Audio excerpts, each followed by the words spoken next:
উপস্থিতি, খুতবার শুরুতে যে আয়াতে কারিমা তিলাওয়াত করেছি রব্বুল আলামিন যদি তৌফিক দান করেন, হুজুর কুদ্দুস সাল্লাল্লাহু আলাইহি ওয়াসাল্লাম যদি নিগাহ করম হয়, তাহলে উক্ত আয়াতের মাধ্যমে কোরআন এবং সুন্নাহর আলোকে আলোচনা পেশ করে নির্দিষ্ট সময়ের মধ্যে শেষ করার চেষ্টা করব। যা আলোচনা হবে আমরা যেন শুনে সেগুলো আমাদের জীবনের মধ্যে আমল করতে পারি। আল্লাহ আমাদেরকে সেই তৌফিক দান করুন, সবাই বলুন আমিন।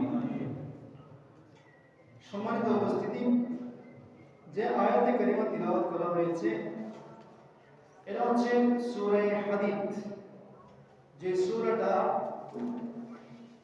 সূরা ওয়াকিআর পরে আছে। সূরা ওয়াকিআর পরপর যে সূরা, সেই সূরার নাম হচ্ছে সূরা হাদীদ।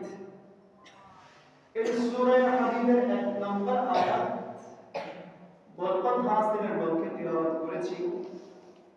এই আয়াতের মধ্যে রব্বুল আলামিন ইরশাদ করছেন, আল্লাহ বলছেন সাব্বাহা লিল্লাহি মা ফিস সামাওয়াতি ওয়াল আরদ। আল্লাহ বলছেন আসমান এবং জমিনে যা কিছু আছে সব কিছুই রব্বুল আলামিনের তাসবিহ পাঠ করে। সুবহানাল্লাহ।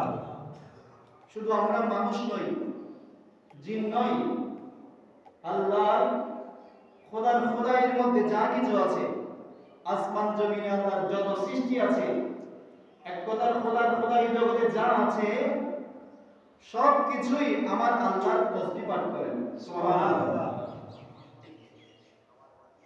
সবাই কি করে? আল্লাহর তাসবিহ পড়ে, আল্লাহর গুণকীর্তন করে। এই যে তাসবিহর কথা বলা হচ্ছে, হাদিসে পাকের মধ্যে এসেছে, হযরতে আবু হুরায়রা রাদিয়াল্লাহু তাআলা আনহু একটা হাদিস রওয়ায়াত করেছেন। তিনি বলছেন, আমার নবীজি ইরশাদ করেছেন যে কালিমাতানি খাফিফাতানি আলা লিসান। নবীজি বলছেন, হে আমার উম্মত, তোমরা শুনে রাখো, এমন দুইটা শব্দ আছে যে দুইটা শব্দ উচ্চারণ করতে খুব সহজ, উচ্চারণে কোনো কঠিন হয় না, যেটা উচ্চারণ করতে। সাকিলাতানি ফিল মিজান, এই দুইটা শব্দকে যখন মিজানের পাল্লায় যেই দিকে রাখা হবে, মিজানের পাল্লাটা সেই দিকে ভারী হয়ে যাবে। সুবহানাল্লাহ।